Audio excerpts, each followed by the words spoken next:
ومن سار على نهجه إلى يوم الدين. أما بعد، فسأذكر لكم شيئا وسأسألكم عنه في نهاية الكلمة.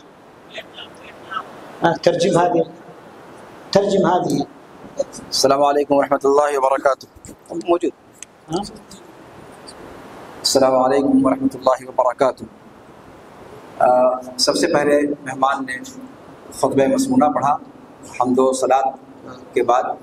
उन्होंने ये बात जिक्र की कि मैं कुछ बात आपके सामने कहने जा रहा हूँ, ध्यान से सुनिएगा, इसलिए कि उसी की रोशनी में मैं आखिर में आप लोगों से पूछूंगा, आपको जवाब देना होगा। आप लोग तैयार हैं? जी। يقول الله تبارك وتعالى، أو يقول قتادة بن دعامة السدوسي، هذا من التابعين من تلاميذ ابن عباس رضي الله عنه، يقول: يسأل الناس يوم القيامة عن سؤالين. يسأل الناس يوم القيامة عن سؤالين، وهي موجودة في القرآن: ماذا كنتم تعبدون وماذا أجبتم المرسلين.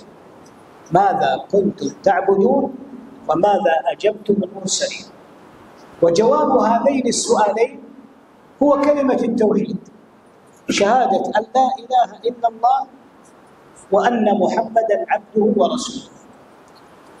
شهادة أن لا إله إلا الله فيها أن المعبود المستحق للعبادة هو الله جل وعلا، الذي يستحق العبادة هو الله تبارك وتعالى. وهذا معنى لا إله إلا الله. لا إله تنفي جميع ما يعبد من دون الله، إلا الله إثبات العبادة لله جل وعلا.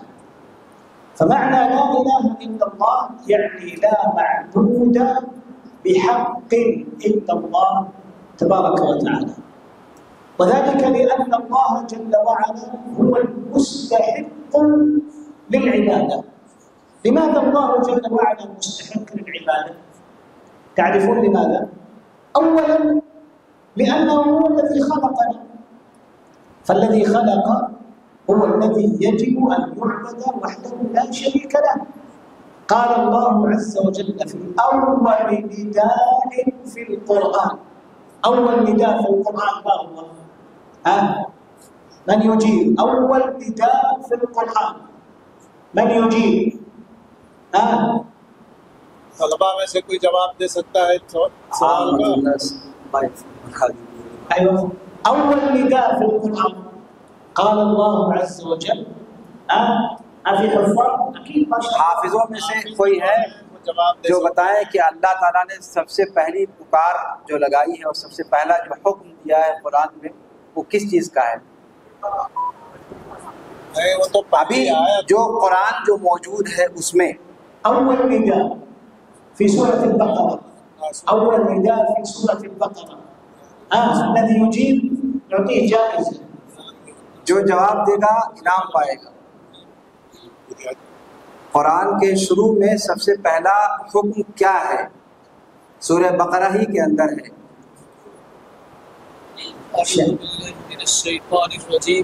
बिस्मिल्लाहिर्रहमानिर्रहीम। अऊज़ु बिल्लाहि मिनश शैतानिर्रजीम। बिस्मिल्लाहिर्रहमानिर्रहीम।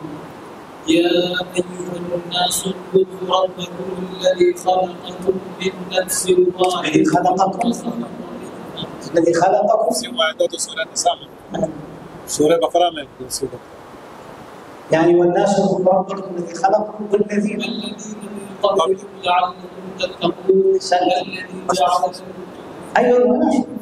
الذي جعل لكم الأرض فراشا والسماء بناء وأنزل من السماء ماء فأخرج به من الثمرات رزقا لكم فلا تجعلوا لله أندادا وأنتم تعلمون. أحسنت. أول نداء في القرآن يتعلق بهذه القضية. الله عز وجل ينادي الناس: يا أيها الناس اعبدوا ربكم. لماذا؟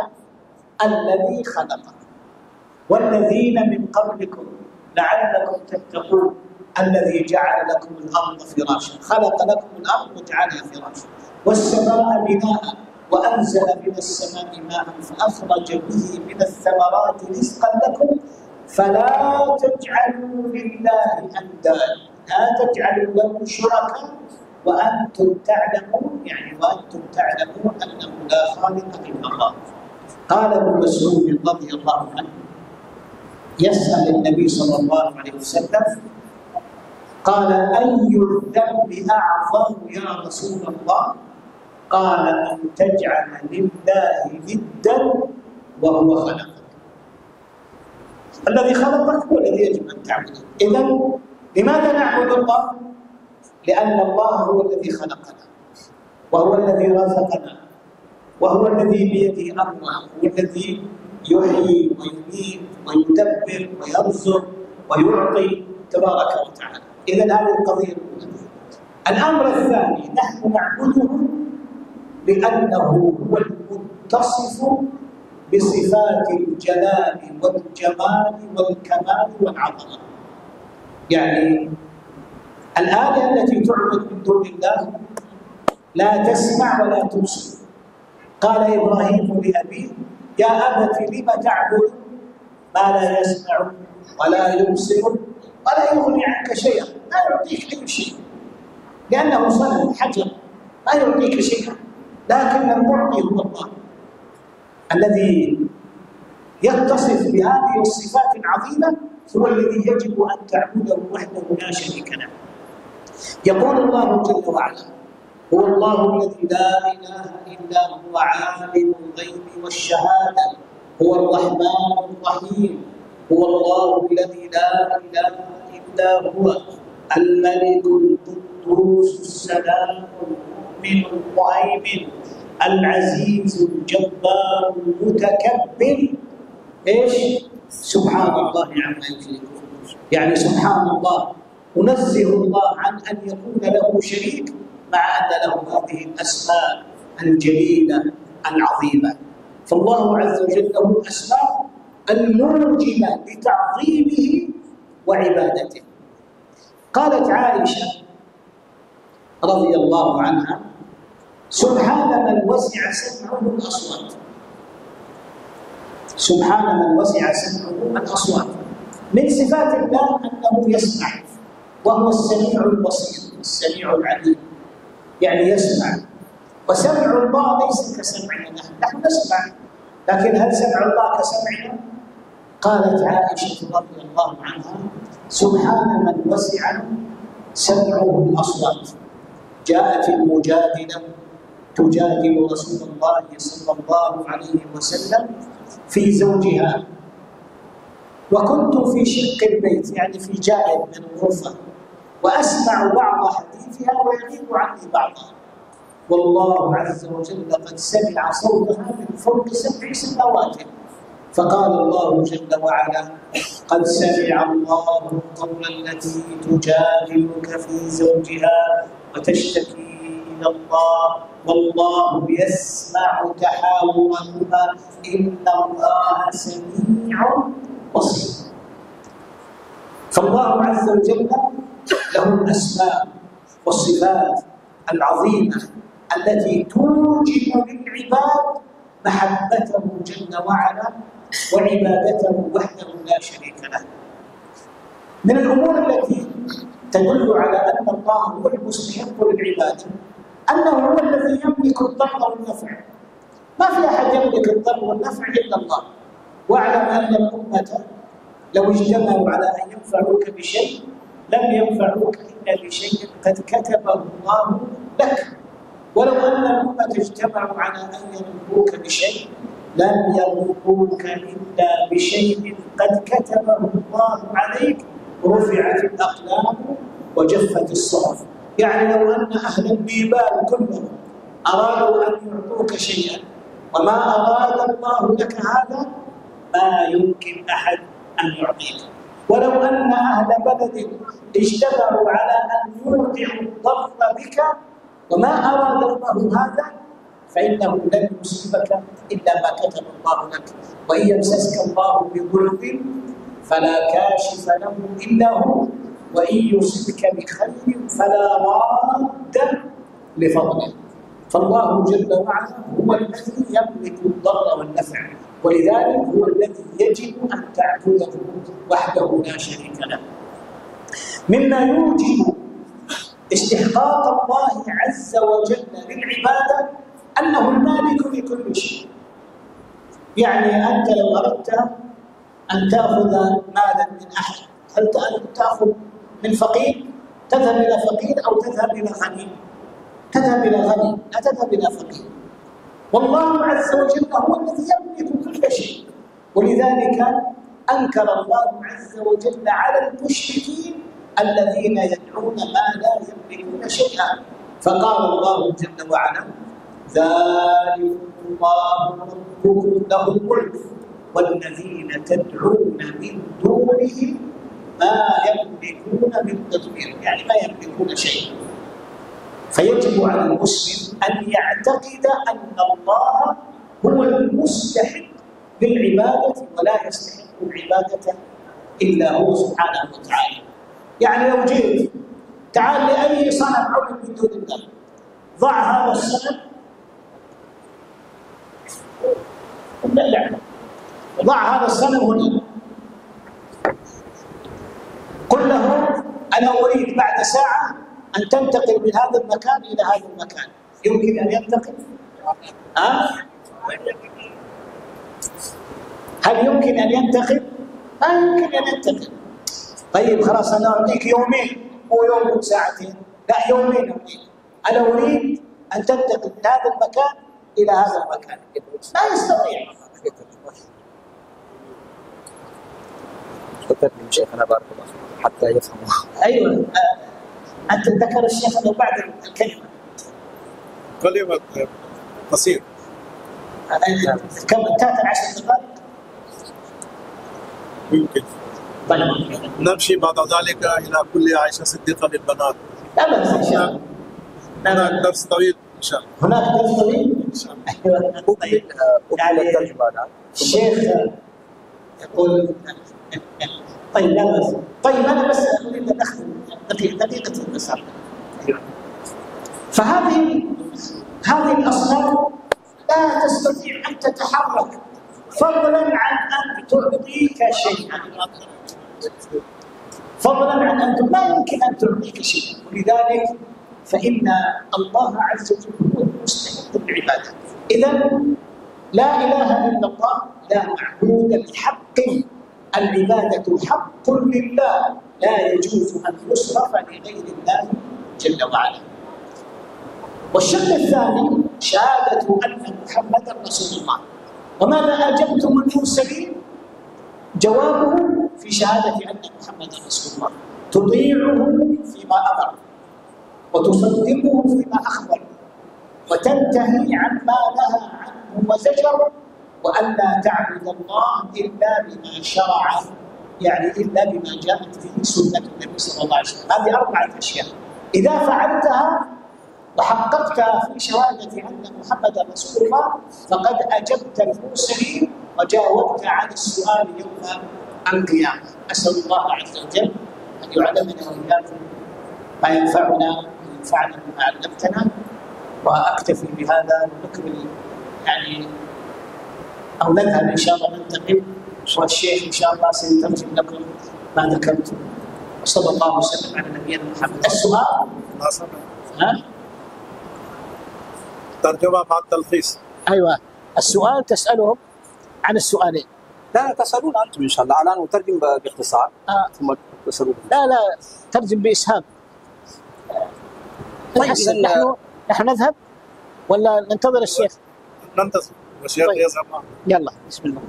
السلام عليكم ورحمة الله وबरकातुहू।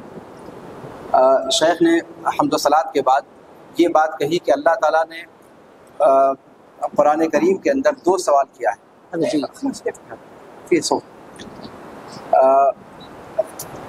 कुरान करीम की तफसीर में सबसे ज़्यादा मशहूर जो सहाबी हैं वो अब्दुल्लाह बिन अब्बास हैं। उनके एक बहुत होनहार شاگرد ہیں قتادہ ابن دعامہ السدوسی، تو قتادہ ابن دعامہ السدوسی کا قول نقل کیا کہ اللہ تعالیٰ نے قرآن میں 2 سوال کے بارے میں کہا ہے کہ ہر بندے سے اس 2 سوال کے بارے میں سوال کیا جائے گا، یہ 2 سوال کیا جائے گا۔ پہلا سوال یہ ہے کہ ماذا کنتم تعبدون، دنیا میں تم پوجتے کیا تھے، کس کو پوجتے تھے، یہ پہلا سوال۔ دوسرا سوال ہوگا ماذا اجبتم المرسلین، جو ہم نے رسولوں کو بھیجا ان کو تم نے جواب کیا دیا۔ قرآن کے اندر یہ 2 سوال آیا ہے، تو کہتے ہیں قتادہ کہ یہ 2 سوال، یہ وہ 2 سوال ہیں جو ہر بندے سے اللہ رب العالمین پوچھے گا، اور قرآن میں اس کو ذکر کیا ہے، اور اس کا جواب بہت آسان ہے۔ اس کا جواب ہم سب لوگ جانتے ہیں، اشہد ان لا الہ الا اللہ و اشہد ان محمد رسول اللہ، کلمہ ہر شخص جانتا ہے، تو لا الہ الا اللہ محمد رسول اللہ۔ ماذا کنتم تعبدون، اس کا جواب ہے لا الہ الا اللہ۔ ماذا اجبتم المرسلین، جو دوسرا سوال ہے اس کا جواب ہے محمد الرسول اللہ۔ اب یہ ماذا کنتم تعبدون کہتے ہیں لا الہ الا اللہ کے اندر اس کا جواب کیسے ہے کہ لا الہ الا اللہ کا معنی ہے کہ عبادت کے لائق حقیقت میں اللہ کے علاوہ کوئی نہیں ہے۔ اس کا مطلب یہ ہوا کہ ماذا کنتم تعبدون، کس کی عبادت کرتے تھے؟ جب عبادت کے لائق اللہ کے علاوہ کوئی نہیں تو ہم کس کی عبادت کرتے تھے؟ اللہ کی عبادت کرتے تھے۔ تو گویا لا الہ الا اللہ یہ پہلے سوال کا جواب ہو گیا۔ دوسرا سوال ہے ماذا اجبتم المرسلین، رسولوں کو تم نے کیا جواب دیا، یعنی رسولوں کو تم نے مانا یا نہیں مانا۔ تو دوسرا جو حصہ ہے کلمے کا محمد الرسول اللہ، ہم کہتے ہیں کہ محمد صلی اللہ علیہ وسلم اللہ کے رسول ہیں، یعنی ہم نے اللہ کے بھیجے ہوئے رسول کو مان لیا۔ تو جس نے لا الہ الا اللہ اور محمد الرسول اللہ کو صحیح طریقے سے سمجھا وہ ان دونوں سوالوں کا جواب دے لے جائے گا، لیکن ان دونوں سوالوں کے جواب کو سمجھنا اصل مسئلہ ہے۔ لا الہ الا اللہ جب کہا کہ معبود اللہ کے علاوہ حقیقت میں کوئی نہیں ہے، تو مسئلہ یہ کہ اللہ تعالیٰ ایک معبود ہے، یعنی جب یہ آپ ترجمہ کرتے ہیں کہ معبود عبادت کے لائق کوئی نہیں ہے کائنات کے اندر، اور اس کے بعد آپ کہتے ہیں پہلے سب کو انکار کرتے ہیں پھر ایک اللہ کے لیے عبادت ثابت کرتے ہیں، تو اس کے بعد مسئلہ یہ ہے کہ اللہ تعالیٰ عبادت کے لائق کیوں ہے، کیوں آپ مانیں گے کہ اللہ تعالیٰ عبادت کے لائق ہے؟ تو کہتے ہیں اس کا جواب یہ ہے، سب سے پہلی بات کہ اللہ تعالیٰ اللہ تعالیٰ نے پیدا کیا ہے، اللہ ہم کو روزی دیتا ہے، اللہ رب العالمین مارتا ہے جلاتا ہے، اس لیے۔ اور یہ ہم کیسے کہہ رہے ہیں کہ قرآن کریم میں سب سے پہلا حکم جو اللہ نے دیا ہے یا ایھا الناس اعبدوا ربکم، کہا کہ اے لوگو اپنے رب کی عبادت کرو، اور وہیں پر بتلایا کہ عبادت کیوں کرو، تو وہاں پر کہا کہ اس لیے کہ اس نے تم کو پیدا کیا اور تم سے پہلے لوگوں کو پیدا کیا، اور اسی نے زمین کو بنایا، آسمان کو بنایا۔ وہ آیت جو تم نے پڑھی ہے ابھی آپ کے سامنے طالب علم نے پڑھا ہے، اس میں اللہ تعالیٰ نے کہا کہ اللہ تعالیٰ نے آسمانوں کو بنایا، زمین کو بنایا، یہ چیز پیدا کی، وہ چیز پیدا کی۔ اس کے بعد لاسٹ میں کہا فلا تجعلوا للہ اندادا وانتم تعلمون، کہ جب تم جانتے ہو کہ ان چیزوں کو پیدا کرنے والا کوئی نہیں ہے تو عبادت میں اس کے ساتھ دوسروں کو شریک کیسے کر سکتے ہو، تمہاری بدھی کو کیا ہوا؟ تو گویا یہاں پر اللہ تعالیٰ نے کھل کر کے کہا کہ عبادت کے لائق وہ کیوں ہے۔ تو پہلی بات تو عبادت کے لائق اس لیے ہے کہ وہ خالق رازق ہے۔ دوسری بات یہ کہ عبادت کے لائق اس لیے ہے کہ اللہ تعالیٰ ہر طرح کی صفات جمال اور کمال اور عظمت سے متصف ہے، یعنی اللہ تعالیٰ ہر طرح کی جو قابل تعریف صفت ہے اس سے متصف ہے۔ کوئی اللہ رب العالمین کے اسماء و صفات میں ایسا پہلو نہیں ہے جو نقص کا پہلو ہو، جبکہ اللہ کے علاوہ جس کو پوجا جاتا ہے ان سب کے اندر نقص ہے، اور ان میں سے کوئی انسان کے نفع نقصان کا مالک نہیں ہے۔ اللہ تعالیٰ نے فرمایا کہ وَإِن يَمْسَسْكَ اللَّهُ بِضُرٍّ فَلَا كَاشِفَ لَهُ إِلَّا هُوَ وَإِن يَمْسَسْكَ بِخَيْرٍ فَلَا رَادَّ لِفَضْلِهِ، کہ اگر اللہ تعالیٰ کسی کو نقصان پہنچانا چاہے تو کوئی اس نقصان کو دور نہیں کر سکتا، اور اگر بھلائی پہنچانا چاہے تو اس کی بھلائی کو کوئی روکنے والا نہیں ہے۔ اسی طریقے سے اللہ تعالیٰ کی کمال جو صفت کا کمال ہے کہ اللہ تعالیٰ سنتا ہے، اللہ تعالیٰ دیکھتا ہے، اللہ تعالیٰ جانتا ہے، وہ مخلوق کی طرح سے نہیں، بلکہ اللہ تعالیٰ کی جو سننے کی قوت ہے وہ آپ کی تصور سے ماورا ہے۔ عائشہ رضی اللہ تعالیٰ عنہ کا قول ہے کہ سبحانہ ما وسع سمعہ علی صبات، کہ پاک ہے وہ ذات کہ جو ہر طرح کی آواز کو سن لیتا ہے۔ اس کے بعد عائشہ رضی اللہ تعالیٰ عنہ نے کہا کہ سورہ مجادلہ کے اندر جو واقعہ آیا ہے خولہ رضی اللہ عنہ کا، کہ وہ اپنے شوہر کے بارے میں اللہ کے رسول صلی اللہ علیہ وسلم سے سرگوشی میں بات کر رہی تھی.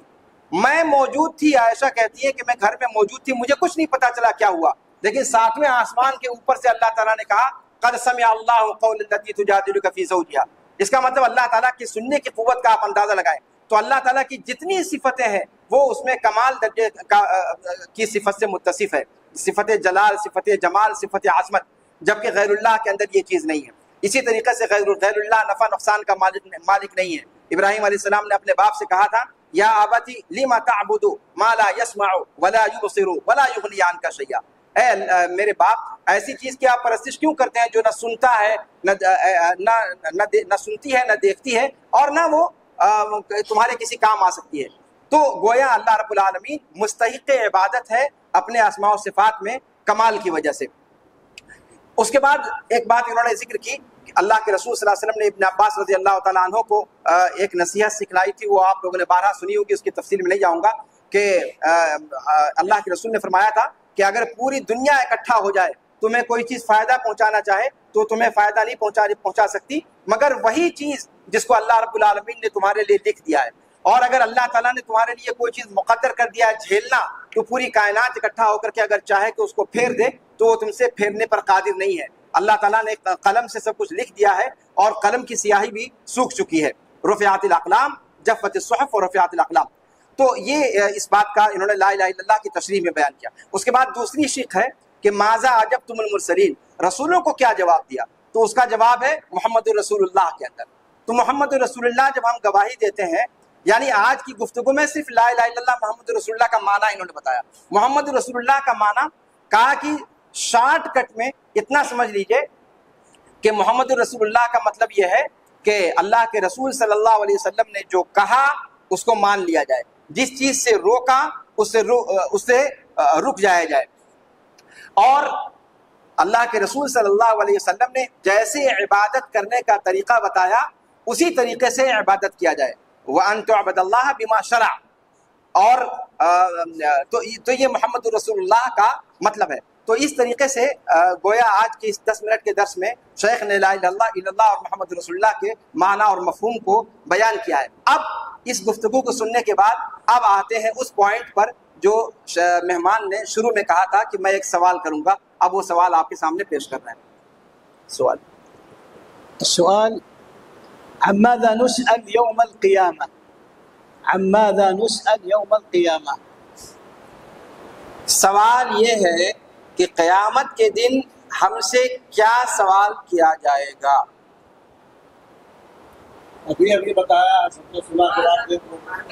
لا لا لا لا لا، ارفع يدك ارفع يدك. ہاتھ اٹھائیے، جواب مت دیجیے. یہ پوچھیں گے، ہاتھ اٹھائیے جس کو جواب دینا ہے. أحسنت. ماذا كنتم تعبدون وماذا أجبتم المرسلين؟ أحسنت. ما يستحق الجائزة. يستحق الجائزة. أيوة إن شاء الله ستجد الجائزة عند الشيخ. طيب قد تكون آپ کے لیے انعام ہے، میرے پاس سے لے لیجیے گا انشاءاللہ.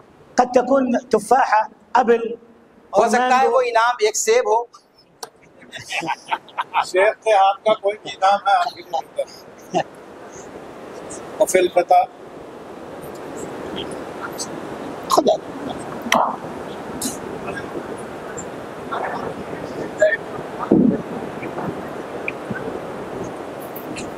وفي الفتى